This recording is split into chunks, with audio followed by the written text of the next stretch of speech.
Bismillahirrahmanirrahim. Assalamualaikum warahmatullahi wabarakatuh. Innal hamdalillah nahmaduhu wa nasta'inuhu wa nastaghfiruh wa na'udzu billahi min shururi anfusina wa sayyiati a'malina. Man yahdihillahu fala mudilla lahu wa man yudlil fala hadiya lahu. Asyhadu an la ilaha illallah wahdahu la syarika lah wa asyhadu anna Muhammadan abduhu wa rasuluh sallallahu alaihi wa ala alihi wa sallama tasliman katsira amma ba'd. Allahumma la ilma lana illa ma 'allamtana. Allahumma 'allimna ma yanfa'una wanfa'na bima 'allamtana wa zidna ilman wa imanan wa aslih lana sya'nana kullah wa la takilna ila anfusina tarfata 'ain. Hadirin rahimani wa rahimakumullah. Kita lanjutkan pembahasan kita tafsir juz amma, dan di kesempatan malam hari ini insyaallah taala kita akan membahas tafsir surat Al-Insyirah. Surat Al-Insyirah atau juga disebut dengan surat Asy-Syarh. Ini adalah surat Makkiyah yang diturunkan kepada Nabi Muhammad sallallahu alaihi wasallam sebelum beliau hijrah ke kota Madinah. Dan Asy-Syarh atau Al-Insyirah ini bermakna kelapangan dada. Jadi inti pembahasan dari surat ini adalah membahas nikmat Allah Subhanahu wa taala kepada Nabi Muhammad sallallahu alaihi wasallam berupa kelapangan dada yang Allah berikan kepada beliau sallallahu alaihi wasallam. Surat Al-Insyirah ini pembahasannya mirip atau bisa dikatakan bersambung dengan surat Ad-Duha sebelumnya. Ini surat Ad-Duha, Al-Insyirah, kemudian At-Tin. Karena kita bahasnya dari belakang, dari bawah kita kemarin bahas surat At-Tin, sekarang surat Al-Insyirah. Nah, surat Ad-Duha sama Al-Insyirah ini sama-sama pembahasannya terkait dengan nikmat yang Allah berikan kepada Nabi Muhammad SAW. Kalau surat Ad-Duha itu berbicara tentang nikmat-nikmat zahir yang Allah berikan kepada Nabi Muhammad SAW. Adapun dalam surat Al-Insyirah ini Allah Subhanahu Wa Taala pembahasannya tentang nikmat Allah Subhanahu Wa Taala kepada Nabi Muhammad SAW berupa nikmat-nikmat yang maknawi. Nikmat yang tidak tampak, itu nikmat berupa kelapangan dada yang Allah berikan kepada Nabi kita Muhammad sallallahu alaihi wasallam. Dan itu merupakan nikmat besar. Nikmat dilapangkan dada. Ini yang dibahas dalam surat Al-Insyirah ini. Allah Subhanahu wa taala berfirman, ayat pertama, alam nashrah laka sadrak. Bukankah kami telah melapangkan dadamu, wahai Muhammad, lapangkan dadamu. Allah SWT yang menjadikan dada Nabi Muhammad SAW lapang. Itu karunia dari Allah SWT. Sehingga kita dapati Nabi kita Muhammad SAW, beliau diberikan ketegaran dalam menghadapi berbagai macam ujian beliau. Diberikan kesabaran. Demikian juga Nabi SAW diberikan kelembutan dan akhlak yang mulia luar biasa. Itu adalah buah dari kelapangan dada yang Allah berikan kepada Nabi kita Muhammad SAW. Nabi SAW ujiannya sangat berat, hadirin. Makanya Nabi berkata yang paling berat ujiannya itu asyaddun nasi bala'an al-anbiya. Manusia yang paling berat ujiannya itu adalah para nabi. Tsumma salihun, kemudian orang-orang saleh. Tsumma al-amthal fal-amthal, kemudian yang semisal dengannya, semisal dengannya. Jadi yang paling berat ujiannya itu para nabi. Nabi, kalau kita lihat para nabi ujiannya berat sekali. Apalagi kalau kita lihat ujiannya Nabi Muhammad SAW itu luar biasa beratnya, hadirin. Nabi SAW anaknya 7. 6 dari ke-7 anak itu meninggal pada saat Nabi masih hidup. Nabi sendiri yang menyolatinya. Nabi sendiri yang masukkan ke dalam kuburannya. Antum bisa bayangkan bagaimana luar biasanya itu. pedihnya kondisi seperti itu. Ditambah lagi beliau dimusuhi oleh kaumnya, terusir dari kota kelahirannya, kampung halamannya, itu berat bagi Nabi SAW. Ditambah lagi Nabi SAW adalah orang yang terbaik dan diakui jadi manusia terbaik di Mekah ketika itu. Bismillah.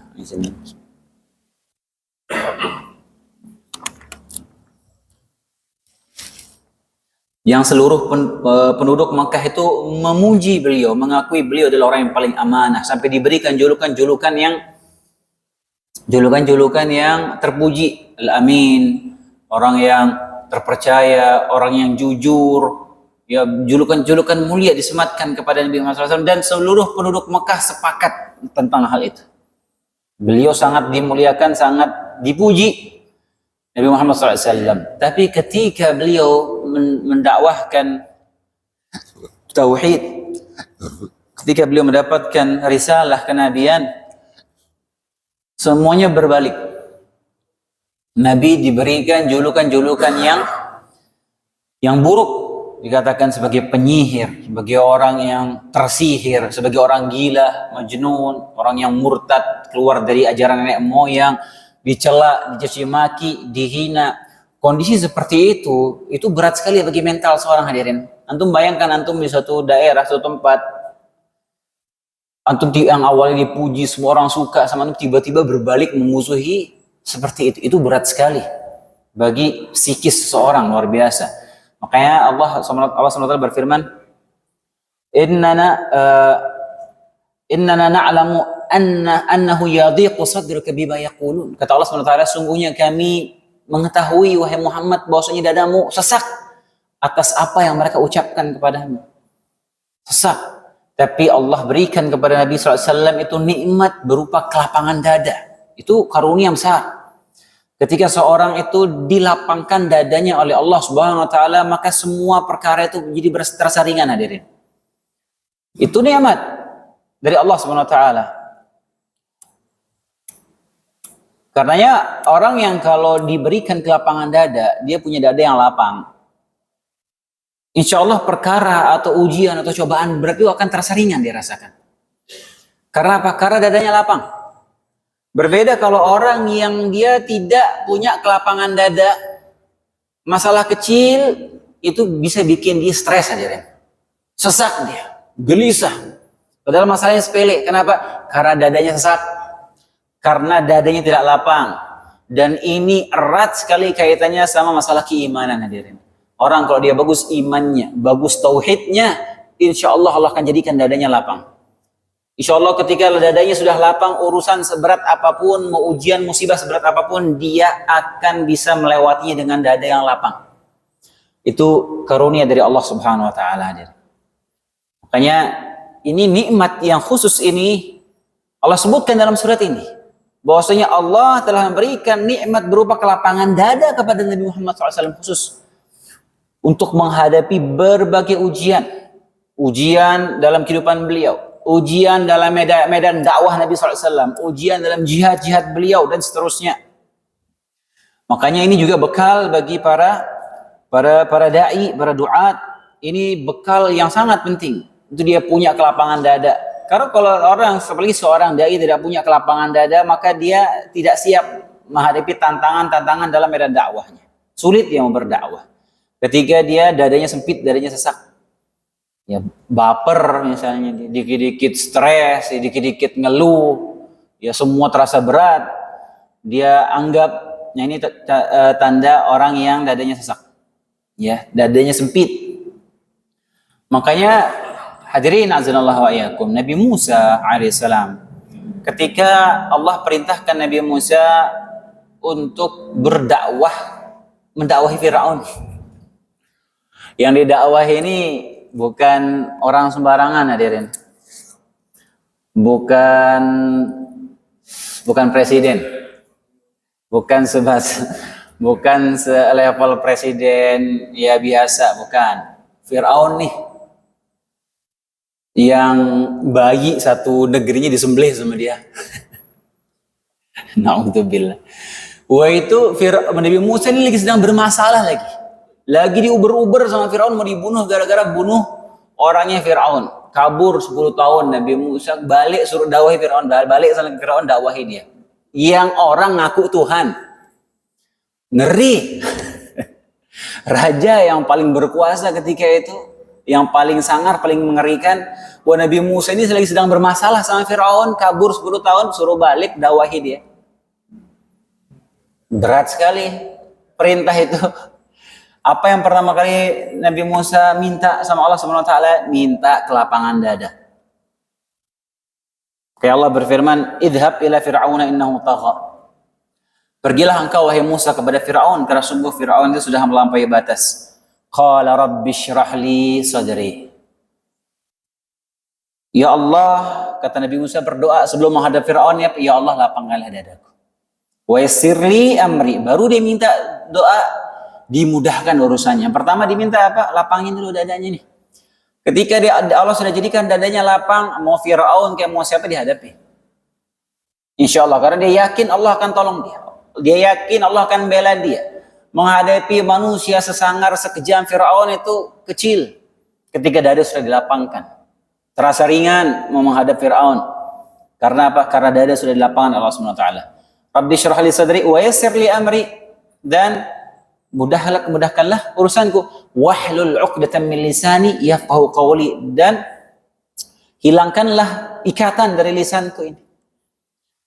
Lepaskanlah kekakuan dari lisanku ini agar dia memahami apa yang aku ucapkan.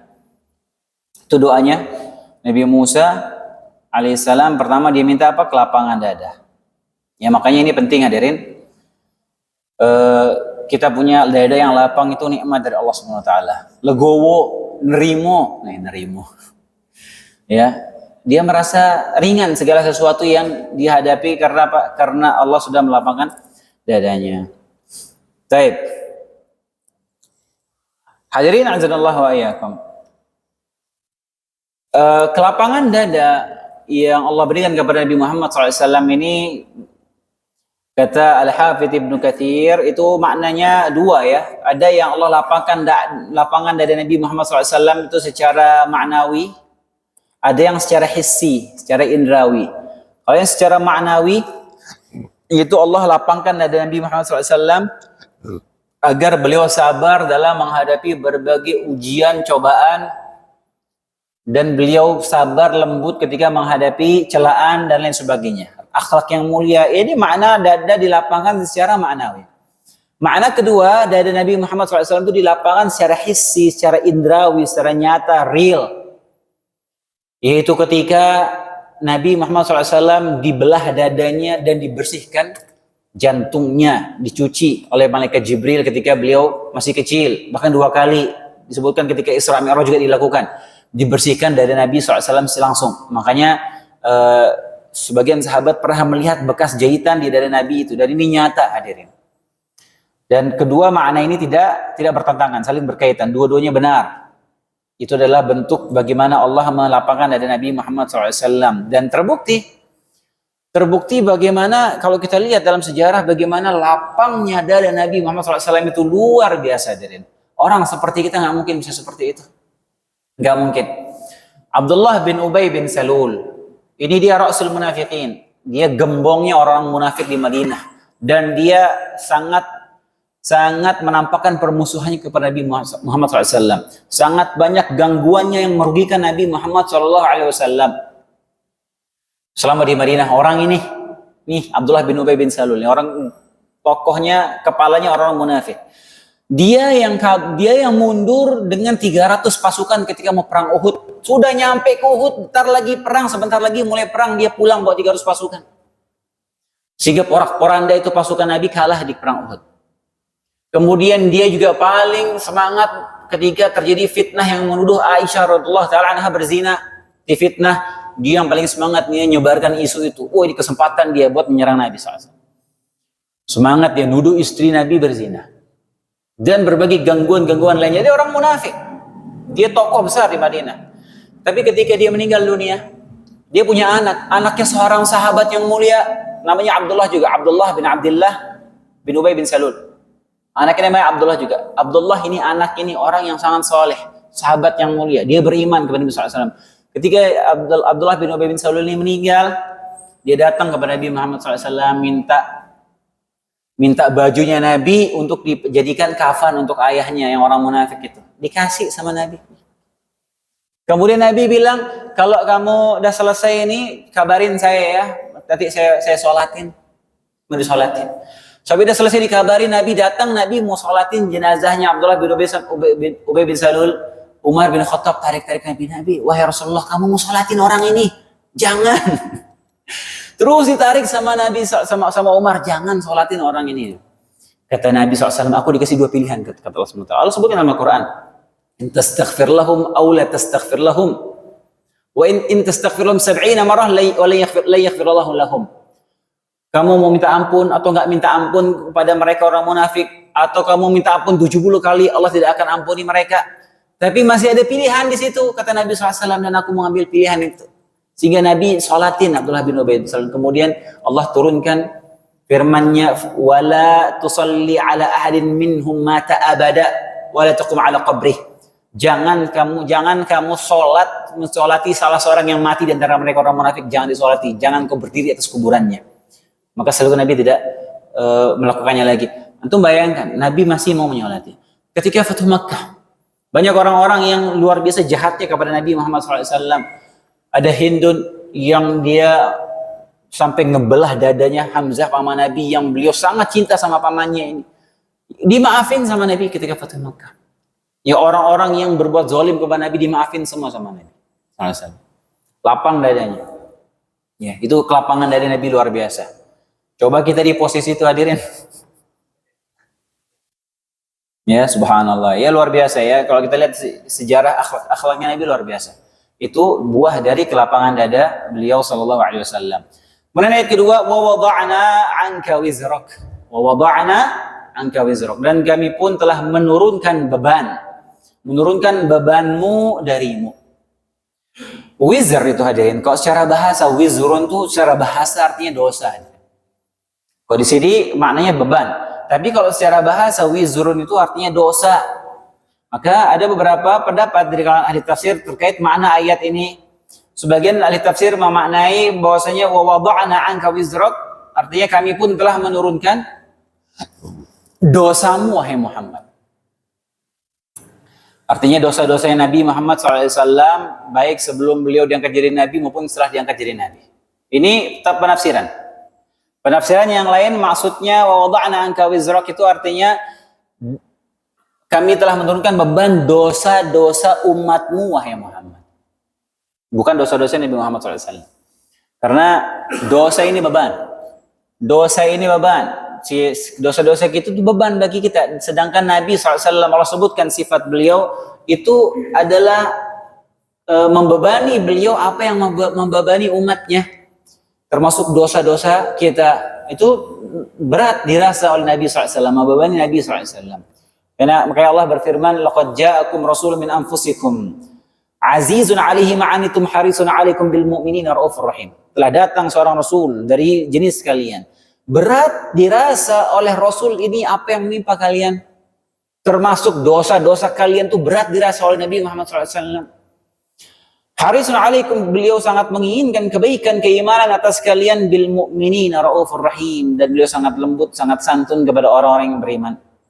Ada pula yang menafsirkan wa wada'na 'anka wizrak ini, makna ketiga yaitu kesulitan. Allah telah menurunkan beban, yaitu kesulitan yang Nabi Muhammad SAW hadapi ketika berdakwah. Ini di antara tafsiran para ulama. Cuman wallahu taala alam, pendapat yang lebih kuat insyaallah dalam tafsiran ini adalah makna yang pertama tadi.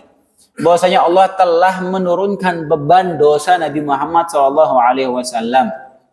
Karena ini sesuai dengan firman Allah dalam surat Al-Fath ayat 2. Liyaghfira lakallahu ma taqaddama min dzambika wa ma ta'akhkhar. Itu agar Allah mengampuni dosa-dosamu wahai Muhammad yang telah lalu maupun yang akan datang. Dan pendapat jumhur mayoritas ulama bahwasanya para nabi itu juga berdosa. Para nabi juga bisa berdosa. Hanya saja ada beberapa catatan. Ya, jumhur ulama pendapat nabi itu bisa berdosa. Para nabi secara umum. Tapi dosa-dosanya para nabi itu yang pertama, tidak mungkin dosa itu berkaitan sama masalah wahyu. Tidak mungkin dosa itu berkaitan sama kesalahan dalam menyampaikan wahyu. Tidak mungkin dosa itu berkaitan dengan penambahan maupun pengurangan dalam masalah wahyu. Tidak mungkin. Karena para nabi pasti maksum dalam menyampaikan wahyu, nggak mungkin salah. Kemudian dosa-dosanya para nabi itu juga hanya dosa-dosa kecil saja, bukan dosa-dosa besar. Tidak mungkin para nabi melakukan dosa besar, nggak mungkin. Dan juga ini menunjukkan bahwasanya para nabi itu manusia biasa. Para nabi itu manusia biasa. Anak Adam, yang namanya anak Adam itu berbuat salah. Ya, Nabi SAW bersabda, kullu bani Adam khata' wa khairul khata'in tawwabun. Semua anak Adam itu pasti berbuat salah. Khata' lagi, banyak berbuat salah. Dan sebaik-baik orang yang berbuat salah adalah orang yang bertaubat. Dan ini menunjukkan juga Nabi itu manusia biasa, bisa saja berbuat kesalahan, kekhilafan. Nabi berfirman, Allah SWT berfirman, "Qul innama ana basyarum mithlukum yuha ilayya." Dalam surat Al-Kahfi, katakanlah wahai Muhammad, sungguhnya aku ini manusia biasa sama seperti kalian, hanya saja aku diberikan wahyu. Manusia biasa, yang namanya manusia pasti ada khilafnya, pasti ada kesalahannya.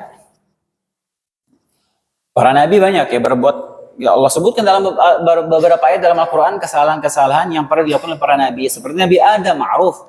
Nabi Adam pernah berbuat salah sehingga diturunkan dari surga. Kemudian Nabi Nuh alaihissalam pernah ditegur oleh Allah Subhanahu wa taala karena mendoakan, mintakan ampun untuk anaknya yang kafir.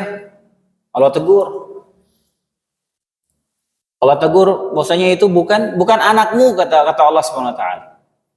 Qala ya Nuh innahu laisa min ahlik, itu bukan dari bagian dari keluargamu. Innahu amalun ghairu salih, dia itu bukan amalan perbuatan yang baik. Perbuatannya perbuatan yang tidak baik. Dan seterusnya. Allah tegur Nabi Nuh berbuat salah. Demikian juga Nabi Musa pernah berbuat salah, dia mukul orang nggak sengaja mati. Ingat, itu kesalahan. Kemudian Nabi Musa langsung segera bertaubat minta ampun kepada Allah Subhanahu wa taala. Allah ampuni. Ya, kepada nabi ketika berbuat salah dia langsung bertaubat minta ampun, semua tanpa terkecuali. Nah, para nabi kalau berbuat salah pasti langsung Allah tegur dan mereka langsung bertaubat. Nabi Daud juga Allah sebutkan, wa dhanna Daud anna fatannahu fastaghfara rabbahu wa kharra raki'an wa anab. Faghafarna lahu dzalik. Dan Nabi Daud ketika dia bahwa kami mengujinya, kata Allah SWT, maka dia minta ampun kepada Allah.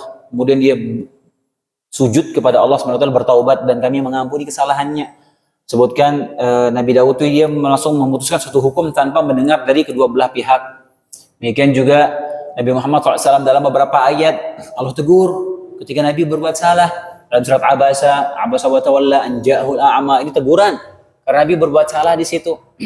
Kemudian di awal surat At-Tahrim, ya ayuhan nabiyyu lima tuharrimu ma ahallallahu lak tabtaghi mardata azwajik, wahai nabi, kenapa engkau mengharamkan apa yang Allah halalkan karena ingin mengambil keridhaan dari istri-istrimu. Allah tegur, Nabi salah di situ dan seterusnya. Jadi yang namanya nabi itu bisa saja berbuat salah, tapi sekali lagi itu tidak berkaitan sama wahyu. Kemudian kesalahan tersebut kekhilafan biasa, bukan dosa besar. Kemudian dosa-dosa atau kesalahan tersebut adalah dosa atau kesalahan yang tidak mencoreng kewibawaan mereka sebagai seorang nabi. Bukan kesalahan yang dosa-dosa yang mencoreng kewibawaan, menurunkan harkat martabat mereka sebagai seorang nabi. Tidak mungkin para nabi melakukan seperti itu. Misalnya dosa, na'udzubillah, dosa berkaitan sama perempuan misalnya, atau mencuri misalnya. Tidak mungkin para nabi melakukan dosa-dosa seperti itu, karena itu mencoreng kewibawaan seseorang. Ya, maka tidak mungkin para nabi melakukan seperti itu. Berkhianat misalnya, itu kesalahan yang menghilangkan muruah seseorang, menghilangkan kewibawaan seseorang, dan para nabi tidak mungkin. Kesalahan para nabi itu hanya kekhilafan yang manusiawi. Dan mereka langsung bertaubat kepada Allah Subhanahu wa taala. Kemudian juga hadirin azanallahu wa ikum, di antara hikmahnya dan yang mendukung pendapat tadi bahwasanya maksud di situ adalah dosa-dosanya Nabi Muhammad SAW, adalah dosa kesalahan. Allah menghilangkan beban dosa Nabi Muhammad SAW. Di antara hikmahnya Nabi itu juga berbuat salah, itu Nabi menunjukkan kepada kita bagaimana beliau itu berdoa minta ampun dan bertaubat kepada Allah Subhanahu wa taala. Makanya banyak sekali riwayat doa-doa yang sampai kepada kita, doa-doa Nabi SAW minta ampun, istighfar, bertaubat kepada Allah Subhanahu wa taala yang sampai kepada kita yang bisa kita praktekkan. Banyak. Dan Nabi minta ampun. Bahkan Nabi menyotohkan, dikabarkan oleh para sahabat Nabi SAW, Ibnu Umar berkata, kunna na'uddu li Rasulillah SAW fil majlisil wahidi mi'ata marrah. Sungguh kami menghitung dalam satu majelis saja kami duduk sama Nabi SAW sebentar, dalam satu majelis beliau mengucapkan 100 kali Rabbighfirli wa tub alayya innaka antal ghafurur rahim. Nabi mengucapkan itu 100 kali dalam satu majelis. Ngobrol bentar, Nabi istighfar bertaubat lagi. Ngobrol bentar, Nabi beristighfar dan bertaubat lagi. Begitu. Ini Nabi yang surganya paling tinggi, surga itu nggak akan kebuka sebelum Nabi yang mengetuk pintunya setiap hari beristighfar bertaubat 100 kali minimal. Nah, kita ini yang kolektor dosa jarang sekali mau istighfar. Ya, yang dosanya setiap detik, ya. Sudah buka HP, dosa, terus itu dosa. Setiap kali scroll, dosa. Yang kita lihat, yang kita dengar, kita baca, terus malas beristighfar. Ya, subhanallah. Kemudian ayat ketiga, alladzi anqadha dhahrak, yang memberatkan punggungmu, menurunkan beban dosamu wahai Muhammad, yang memberatkan punggungmu. Anqadha itu dari kata naqdun. Naqdun itu suara yang keluar dari punggung onta ketika diletakkan sesuatu di atas sesuatu yang berat di atas pelana unta itu. Kalau ada unta pakai pelana, kemudian dia ditaruh sesuatu yang beban berat di atas unta itu sampai dia bunyi, itu naqd dalam bahasa Arabnya. Nah, seakan-akan beban dosa itu sampai bunyi di sini memberatkan punggungmu, kata Allah Subhanahu wa taala. Dan demikian kondisi para nabi dan orang-orang soleh secara umum, mereka tidak pernah meremehkan sekecil apapun dosa. Dosa sekecil apapun itu menghantui mereka. Sekecil apapun dosa itu mereka merasa itu akan membinasakan mereka. Jadi begitulah orang yang beriman. Begitulah orang-orang soleh, apalagi para nabi. Maka Ibnu Mas'ud radhiyallahu taala anhu pernah berkata, kami dulu, dia berkata mungkin di hadapan para tabi'in, generasi setelah para sahabat, kami dulu, kata Ibnu Mas'ud, satu dosa kita melihatnya seperti gunung di atas kita sudah mau jatuh menimpa kita. Tapi kalau kalian sekarang, dosa itu seperti lalat yang hinggap kalaupun orang munafik, kata Ibnu Mas'ud, dosa itu seperti lalat yang hinggap di hidungnya kemudian diginikan, saya udah hilang, itu saja. Seperti itu, hinggap dosa. Dulu mereka satu dosa itu seperti gunung yang mau menimpa mereka. Begitu mereka ketakutan sama dosa. Nah, kalau kita sekarang yang kolektor dosa ini, ya jadi dosa-dosa ini kita anggap biasa. Kenapa? Begitulah hukuman Allah bagi para pelaku dosa. Di antara bentuk hukuman Allah kepada orang yang berdosa, dia akan diseret menuju dosa-dosa berikutnya. Wal'iyadzubillah.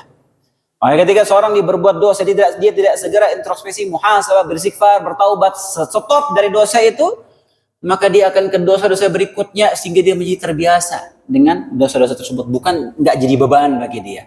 Awal mungkin ketika dia berbuat dosa, ada sesuatu nyangkut di hatinya, ya Allah dosa ini, ada penyesalan, ada rasa takut, ada rasa gelisah dalam hatinya. Tapi dia tidak segera kembali kepada Allah SWT, lama kelamaan biasa dia berbuat dosa. Orang pertama kali ngerokok coba, pasti ngumpet-ngumpet dulu. Lama-lama, woi, diposting di sosmed lagi ngerokok. Baru kita ngomong rokok nih. Orang dulu dia mau perempuan mau buka aurat zaman dulu, aib buka aurat. Sekarang Mau pakai jilbab dia malu, mau pakai jilbab besar, malu dia. Ya.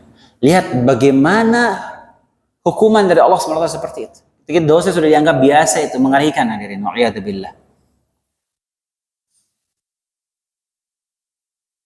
Sebagaimana Nabi memperingatkan kita jangan meremehkan kebaikan sekecil apapun, demikian juga dalam hadis riwayat Aisyah, jangan kalian meremehkan dosa sekecil apapun. Ya, karena sekecil apapun dosa itu dia pasti ada pengaruhnya. Pengaruh bagi hati kita, pengaruh bagi iman kita, pasti berpengaruh hadirin, pasti. Ini ada titik hitam di dada kita pasti. Setiap dosa ya itu selalu titik hitam di hati kita terus. Ketika kita beristighfar, bertaubat akan sukila qalbuh, kata Nabi SAW, dia dipoles lagi hatinya, dibersihkan. Maka terus itu titik hitam. Jangan meremehkan dosa kecil. Sekecil apapun dosa kita lakukan pasti berpengaruh pada iman kita, pasti, tidak mungkin tidak. Wa rafa'na laka dzikrak. Ayat yang keempat, wa rafa'na laka dzikrak. Dan kami tinggikan sebutan namamu, dan kami tinggikan sebutan nama bagimu wahai Muhammad sallallahu alaihi wasallam. Allah meninggikan sebutan nama Nabi sallallahu alaihi wasallam. Allah tinggikan dan besarkan nama Nabi Muhammad sallallahu alaihi wasallam, dan pada kata para ulama ini kekhususan bagi Nabi kita Muhammad sallallahu alaihi wasallam. Dan ini nikmat luar biasa, karunia luar biasa yang Allah berikan kepada Nabi Muhammad sallallahu alaihi wasallam, yaitu Allah meninggikan penyebutan nama beliau sallallahu alaihi wasallam. Makanya nama beliau sallallahu alaihi wasallam sampai hari kiamat nanti tidak akan berhenti disebutkan, ditinggikan oleh manusia. Setiap detik pasti ada yang meninggikan, menyebut nama Nabi Muhammad sallallahu alaihi wasallam. Setiap detik hadirin. Dalam sholat kita menyebut Nabi SAW. Dalam tasyahud kita bersalawat. Dalam azan dan iqamah disebutkan nama Nabi Muhammad SAW. Setiap detik pasti nama Nabi Muhammad terus disebutkan oleh manusia. Dikumandangkan azan, ditinggikan nama Nabi Muhammad SAW. Dalam syahadat, dua kalimat syahadat digandengkan antara nama beliau SAW dengan nama Allah Subhanahu Wa Taala. Dalam doa-doa dipanjatkan salawat kepada Nabi Muhammad SAW. Ya, dan seterusnya. Dan ini terus bergulir. Setiap detik, setiap saat orang tidak berhenti menyebut nama Nabi Muhammad SAW dengan penuh pengagungan dan pemuliaan. Dan itu karunia dari Allah Subhanahu Wa Taala dan tidak dimiliki oleh Nabi yang lain.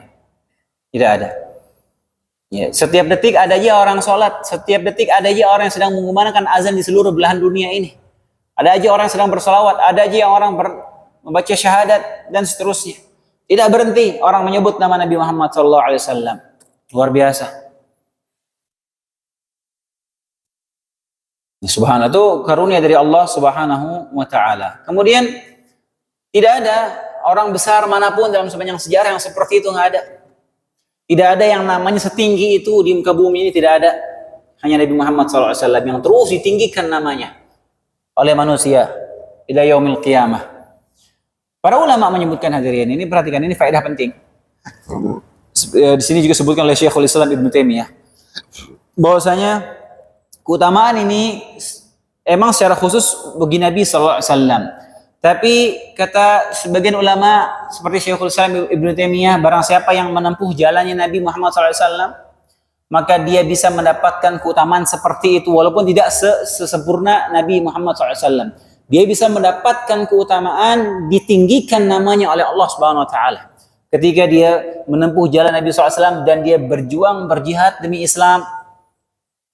Kayak Syekhul Islam Ibnu Taimiyah berkata, "Walladzina a'lanu ma ja'a bihi Nabi SAW," dan orang-orang yang menyiarkan apa yang dibawa oleh Nabi Muhammad SAW, fasara lahum nasibun min qawlihi ta'ala wa rafa'na laka dzikrak, maka dia juga mendapatkan bagian dari firman Allah Subhanahu wa taala wa rafa'na laka dzikrak.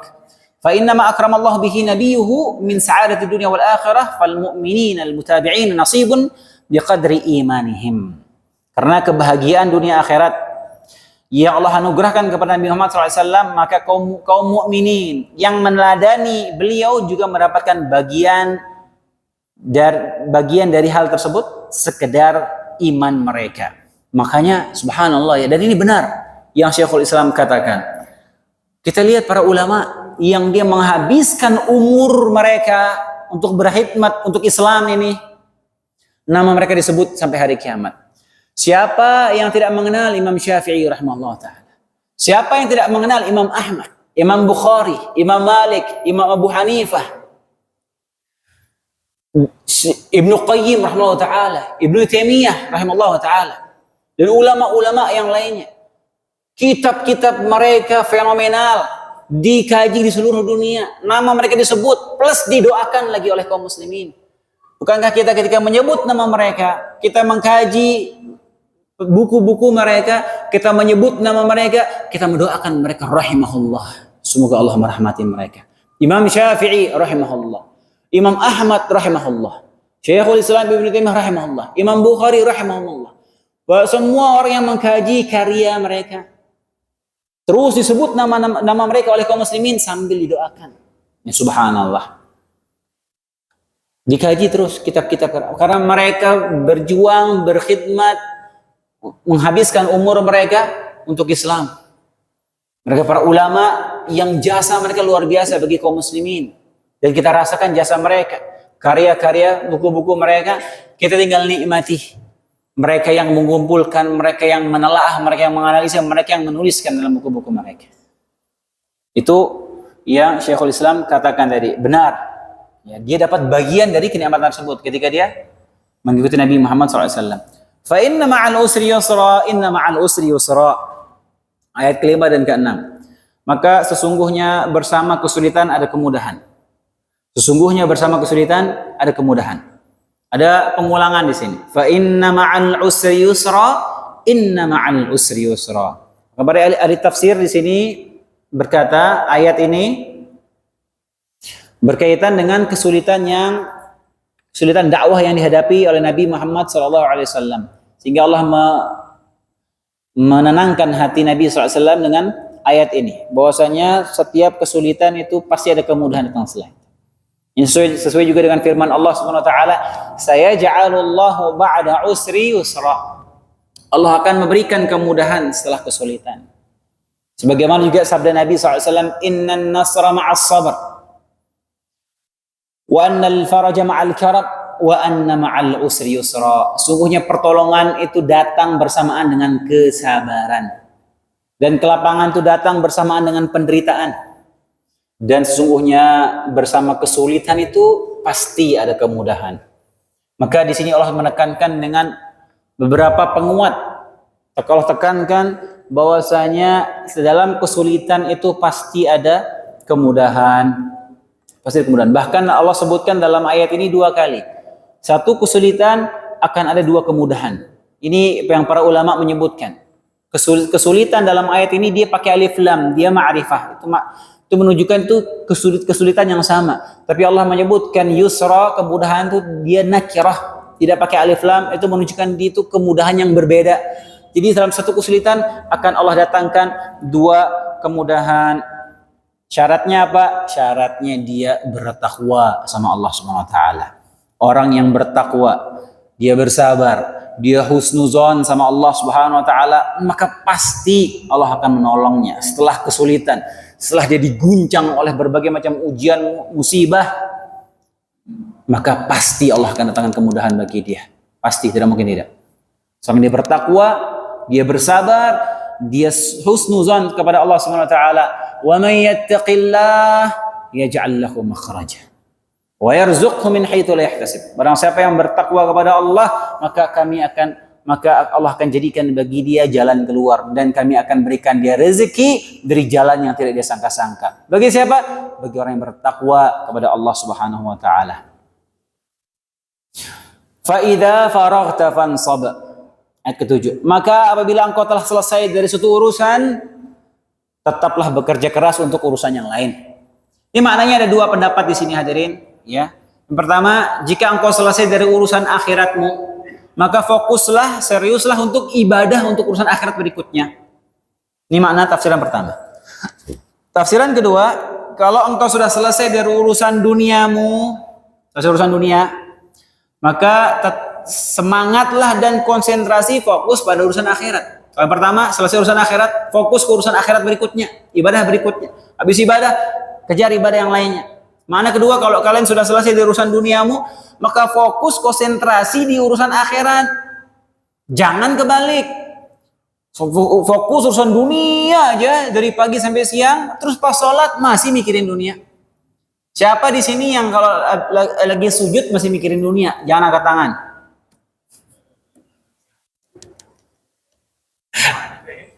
Jangan angkat tangan. Lagi sujud masih mikirin dunia. Subhanallah. Udah sholatnya cuma berapa menit. Ya, itu pun sholatnya belum tentu diterima lagi. Khusyuknya kurang, ikhlasnya kurang. Ini dengan terpaksa dia sholat. Yang sebentar itu, pada saat dia sujud, meletakkan kepalanya untuk Allah Subhanahu wa taala, hatinya mikirin dunia. La haula wala quwwata illa billah. Buruk sekali kualitas ibadah kita. Hadirin. Anda bayangkan. Ini nih lagi sholat. Kadang dia lagi sholat, Allahu Akbar, tiba-tiba salam aja, bingung deh. Tadi imam baca surat apa ya tadi? Banyak yang seperti itu. Kenapa? Karena dia tidak kurang menghadirkan hati. Dan itu perlu dilatih ya, perlu dilatih. Ya jangan kita biarkan pikiran kita ini liar ketika sholat. Ketika sholat berusaha fokus khusyuk. Ketika otak kita nih, pikiran kita sudah mulai liar keluar, segera ditarik itu pikirannya. Kembali lagi, jangan dibiarkan terus berkelana. Baru sholat, Allahu Akbar. Tadi bini nitip apa ya tadi ya? Gula sekilo. Gas habis, ya token udah bunyi di rumah. Jangan dibiarin terus mikir ini, oh ntar ini, oh nanti ini, ya. Ingat saldo berapa ya tadi terakhir ya. Segera tarik itu pikiran kembali lagi fokus. Kita ini sedang beribadah kepada Allah Subhanahu wa taala. Udah ibadah kita kurang, ya waktu kita untuk Allah kita ini Allah ciptakan untuk beribadah kepada Allah Subhanahu wa taala. Kita ini Allah jadikan hidup di muka bumi ini untuk beribadah kepada Allah Subhanahu wa taala, tapi kita hanya kasih waktu-waktu sisa kita untuk Allah Subhanahu wa taala, itu pun masih mikirin dunia lagi. Ya, subhanallah. Makanya Allah sebutkan fa idza faraghta fansab. Wa ila rabbika farghab. Wa ila rabbika farghab. Udah isya belum? Belum ya? Wa ila rabbika farghab. Ini ayat terakhir, dan hanya kepada Tuhanmu lah engkau berharap. Perhatikan hadirin, perhatikan ayat ini. Dalam kaidah bahasa Arab, di sini sebutkan antara jar majrur, sunan jar majrur dengan objeknya. Ila rabbika farghab. Kalau ketika objeknya disebutkan duluan, kalau kita objeknya di belakangnya dimundurkan, farghab ila rabbik, ini berbeda, makna penekanannya berbeda. Ketika disebutkan wa ila rabbika farghab, dan hanya kepada Allah lah kalian berharap. Kalau disebutkan farghab ila rabbik, maka berharaplah kepada Rabbmu. Ini masih ada makna, dia masih berharap kepada orang lain. Tapi ketika dia wa ila rabbika farghab, dan kepada Allah lah, hanya kepada Allah kamu berharap. Ini beda maknanya hadir. Dari sini Allah menekankan kita berharap hanya kepada Allah Subhanahu wa taala. Ingat hadirin. Ini dicatat baik-baik. Jadikan ini pedoman hidup kita. Jangan pernah berharap sama manusia, jangan pernah. Kalau kita menggantungkan harapan kita kepada manusia, maka kita pasti akan kecewa. Kita pasti akan kecewa, plus kita terhina sebagai manusia ketika kita mengharapkan harapan kita kepada manusia. Ketika kita segala sesuatu, harapan kita hanya fokus kepada Allah, hanya mengharapkan apapun dari Allah Subhanahu wa taala.